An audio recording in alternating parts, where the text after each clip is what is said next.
Hello दोस्तों, exam warriors में आपका स्वागत है। दोस्तों, आज के वीडियो में हम भारतीय अर्थव्यवस्था से टैक्स स्ट्रक्चर को पढ़ने वाले हैं। दोस्तों, यह इसका दूसरा पार्ट है। अगर आपने पहले वाला पार्ट नहीं देखा है तो वीडियो सेक्शन में जाकर देख सकते हैं। दोस्तों, आजकल एसएससी, रेलवे, बैंकिंग और स्टेट एग्जाम्स में टैक्स स्ट्रक्चर से बहुत ही ज़्यादा प्रश्न रिपीट हो रहे हैं, तो वीडियो के लास्ट तक बने रहिए। तो चलिए वीडियो को शुरू करते हैं। सबसे पहला है, पहली बार सेवा कर किस वर्ष शुरू किया गया था। इम्पोर्टेंट पॉइंट है 1994-95 में। वर्ष 1994-95 में पहली बार सेवा कर शुरू किया गया था। अगला है, वर्ष 2021-22 में केंद्रीय आय में केंद्रीय उत्पाद शुल्क का योगदान कितना प्रतिशत है। 8% है। केंद्रीय उत्पाद शुल्क का योगदान केंद्रीय सेंट्रल इनकम में कितना है। 8% है 2021-22 के अनुसार। अगला है, कर के ऊपर लगाया गया अतिरिक्त कर क्या कहलाता है। अधिभार कहलाता है, सब चार्ज कहलाता है। अतिरिक्त कर जो कर के ऊपर लगाया जाता है उसे अधिभार कहा जाता है। अगला है 15वें वित्त आयोग के अनुसार वितरण योग्य संसाधनों में राज्य का हिस्सा कितना प्रतिशत है।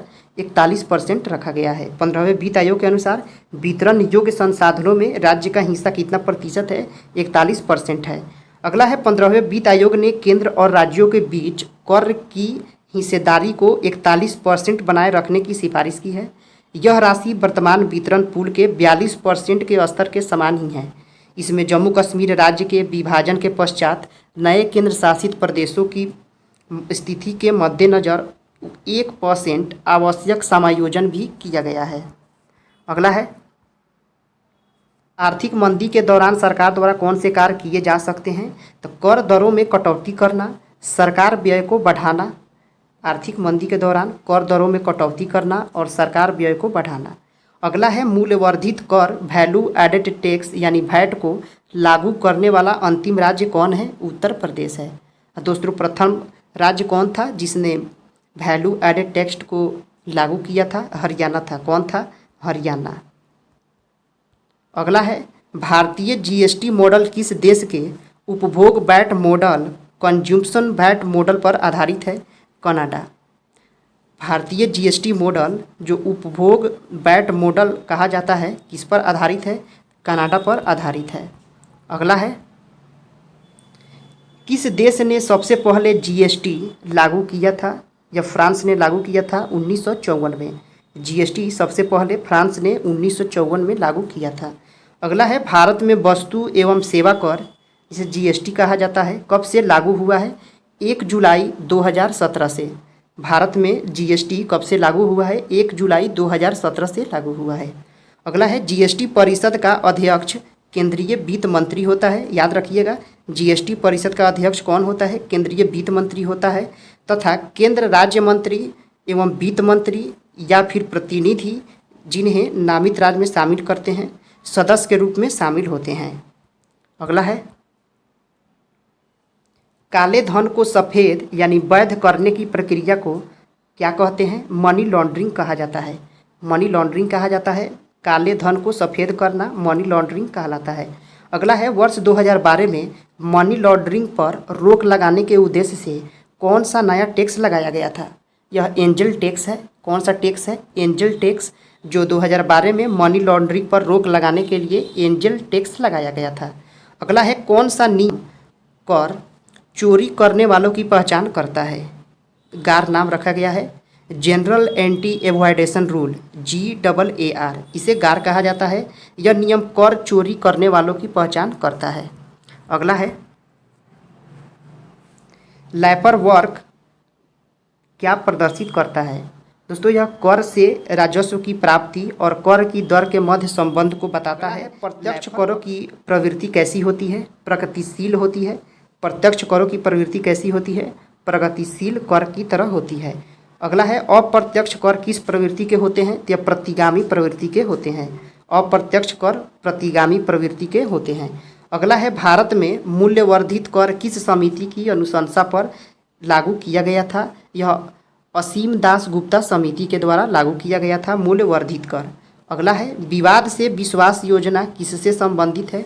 यह विवादित कर और राशि का भुगतान करने से संबंधित है। विवाद से विश्वास योजना बहुत बार एग्जाम में पूछा भी गया है। विवादित कर और राशि का भुगतान करने से संबंधित है। अगला है भारत में प्रत्यक्ष एवं अप्रत्यक्ष कर में सुधार के लिए बनी समिति के अध्यक्ष कौन थे? आर.जे. चलैया थे। कौन थे? आर.जे. चलैया थे, जो भारत में प्रत्यक्ष एवं अप्रत्यक्ष कर में सुधार के लिए बनी थी। आर.जे. चलैया थे। अगला है central board of direct taxes, जिसे CBDT कहा जाता है, इसका गठन कब किया गया था? दोस्तों यह वर्ष 1963 में किया गया था CBDT का गठन। अगला है इष्टतम करारोपण, जिसे ऑप्टिमल टैक्सेशन का सिद्धांत किसने प्रतिपादित किया था?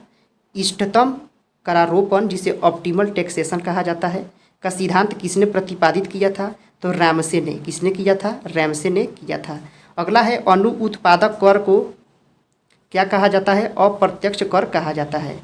अनु उत्पादक कर अप्रत्यक्ष कर भी कहलाता है। अगला है वैट सिद्धांत का प्रतिपादन किसने किया था? वैट सिद्धांत का प्रतिपादन F.1 सीमेंस ने 1918 में किया था।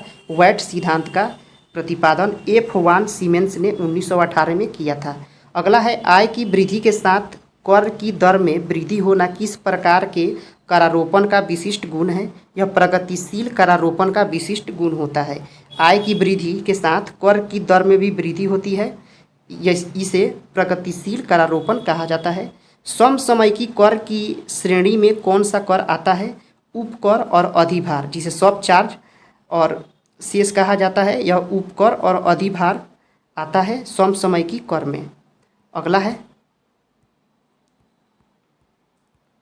अगला है भारत में संपदा कर तथा संपत्ति व उपहार कर लगाने का सुझाव सर्वप्रथम किसने दिया था? प्रोफेसर केल्डार ने दिया था। भारत में संपदा कर, संपत्ति और उपहार कर लगाने का सुझाव प्रोफेसर केल्डार ने दिया था। केलकर समिति किससे संबंधित है? बहुत बार दोस्तों एग्जाम में पूछा गया है। यह प्रत्यक्ष एवं परोक्ष करारोपण में सुधार से संबंधित है। प्रत्यक्ष एवं परोक्ष करारोपण में सुधार से संबंधित है। मोड वैट तथा सैन वैट किससे संबंधित है? यह केंद्रीय उत्पाद शुल्क से संबंधित है। मोड वैट और सैन वैट यह केंद्रीय उत्पाद शुल्क से संबंधित है, याद रखिएगा। अगला है राज्य स्तर पर वैट किस कर के स्थान पर लागू हुआ था? तो यह बिक्री कर के स्थान पर लागू हुआ था। वैट VAT यह किसके स्थान पर लागू हुआ था? बिक्री कर के। अगला है बैंकिंग कैश ट्रांजैक्शन टैक्स और फ्रिंज बेनिफिट टैक्स कब से प्रारंभ किया गया था? यह 2005-06 से प्रारंभ हुआ है।